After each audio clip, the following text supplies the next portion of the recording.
ఈ రెండిటిని బ్యాలెన్స్ చేయడానికే ఆ ప్రొడక్ట్స్ మీద వార్నింగ్స్ ని ఇస్తూనే అమ్మటానికి పర్మిషన్ ఇస్తారు. So governments want continuation, not the collapse over night.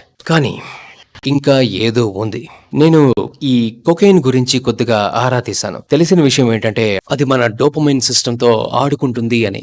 Dopamine అంటే మనకు సుఖాన్ని, గెలిస్తే వచ్చే కిక్ ని, బ్రతకడానికి ఇచ్చే మోటివేషన్ ని ప్రొడ్యూస్ చేసే ఒక కెమికల్ మన బ్రెయిన్ లో ఉంటుంది. ఈ ప్రోడక్ట్ ని సేవించినప్పుడు అది మన డోపమైన్ లెవెల్స్ ని హిమాలయ పర్వతం అంత ఎత్తుకు తీసుకెళ్లి అక్కడి నుండి పడేస్తుంది. సో వెంటనే మళ్ళీ అది కావాలి అనిపిస్తుంది, అది లేకపోతే చనిపోతాం అనిపిస్తుంది. ఎగ్జాక్ట్లీ మనం ప్రస్తుతం ఉంటూ ఉన్న ప్రపంచం డిజిటల్ ప్రపంచం. పెద్ద పెద్ద టెక్ జైంట్లు వాళ్ళు తయారు చేసే అల్గారిథమ్స్ కూడా మన డోపమైన్ సిస్టమ్ ని హైజాక్ చేస్తూ ఉంటుంది. కేవలం ఇల్లీగల్ ఎంపైర్సే కాదు, technology, innovation, pharma, beauty, education, ఏదైనా సరే, ఎటువంటి పెద్ద పెద్ద ఇండస్ట్రీస్ అయినా సరే అవన్నీ మనిషికున్న బలహీనతల వల్లనే ఏర్పడ్డాయి. ఈ అల్గారిథమ్స్ అనేవి మనిషికున్న యాంగ్జైటీ లెవెల్స్ ని పెంచి సమయాన్ని వృధా చేసి జనరేషన్ మొత్తాన్ని నాశనం చేస్తూ ఉన్నాయి. మరైతే ఇవి ఎందుకని ఇల్లీగల్ గా పరిగణించలేదు? Just because of difference. ఆ డిఫరెన్స్ ఏంటో ఎక్స్ప్లెయిన్ చేస్తాను.